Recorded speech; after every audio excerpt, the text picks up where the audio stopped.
Hello, my name is Joseph Kableta, and I'm here to compare two countries and ask, what does Uganda have in common with a country, say, like Angola? Actually, quite a lot. So many similarities, but there's one major difference, which is a cause for hope for Uganda. Now, Angola got their independence a lot later than Uganda, almost 13 years later.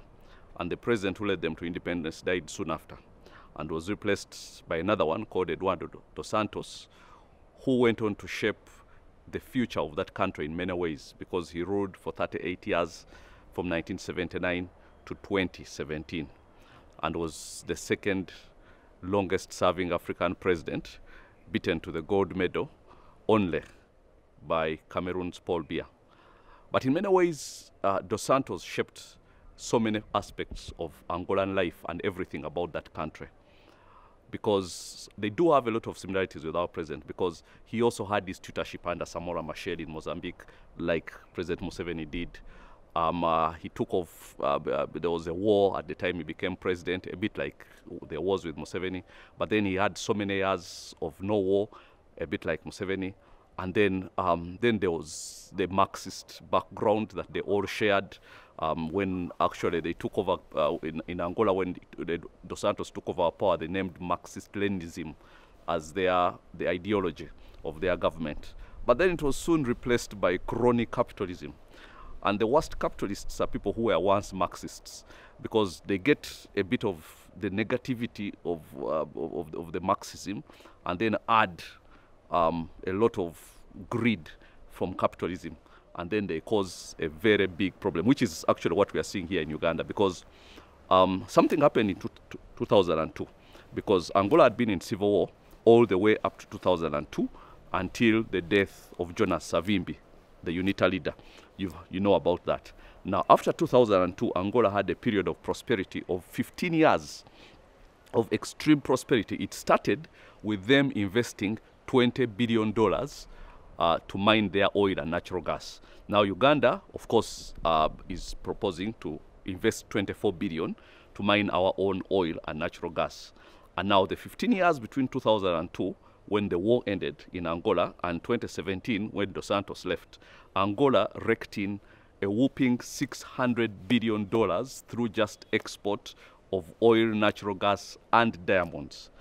But now, here is the thing. Everything that we've come to expect from Uganda was true for Angola. The relatives of the president were in charge of all the companies that were making money. His daughter at some stage was in charge of the nation's big oil company, which was the cash cow called Sonangol. She was in charge of diamonds. He had relatives in all the major banks. Somehow they owned all the money, and there was a lot of money pouring in. $600 billion is actually quite a bit of money in 15 years, because to give you a clue, our budget, or the entirety of our 2020-2021 budget is just $12 billion. They were making $40 billion a year from just export of oil, natural gas, and diamond. So it was a period of prosperity unlike any other. By 2010, Luanda, the capital of Angola, was the most expensive city in the world. And people were buying a cup of coffee for $30, just a cup of coffee, a cappuccino for $30. That's how expensive it was. But in spite of all the money that was flowing at the top, there was very little, if any, that was going down to the bottom, because a third of Angola was still living under the poverty line, even as Angola had a growth rate, annual growth rate of 30%, which is comfortably the best in the world, was comfortably the best in the world. And even when it came down to 24%, it still was the best in the world. But that was growth only for the people at the top. It was not growth for people at the bottom, because at the bottom they were still having great power outages, they were still having bad water, bad hospitals, bad schools, and everything that you've come to associate with badly managed countries. But at the top, it was wealth unlike anything else. You know, money flowing, people in Greece and diamond, and, you know, people investing money in foreign capitals, especially Lisbon, which is the capital of their former colonial master, and money going away. Studies in the university have revealed 15% of the wealth was siphoned abroad. The rest of it was invested in some kind of shoddy businesses abroad, over which the current government has no power. And the other was just basically blown because there was a lot more to blow. Now, in 2017, when the wealth had started dwindling, Dos Santos left power, but he had done something. He had shaped the image, the financial future of Angola in a way that they could not recover from it. Because even in the 3 years since he left power, very precious little has been done, because a lot of the resources of that country had been depleted and wasted because of bad leadership. Now, here is where there is hope for Uganda, because in Uganda, in as much as we have our own homegrown despot who has been in power for so many, his 34 years and 185 days makes him, well, just the 4th longest serving president in Africa. So he's outside of the medals. Sorry, Museveni, that's one medal you are not going to get. But the thing is, we have an advantage over Angola in that Museveni does not have to shape the financial destiny of this country. He's leaving power just when the things are beginning to get good, because Angola invested $20 billion in oil industry. That was the backbone of their exceedingly good economic growth. We are going to do that when Museveni has left.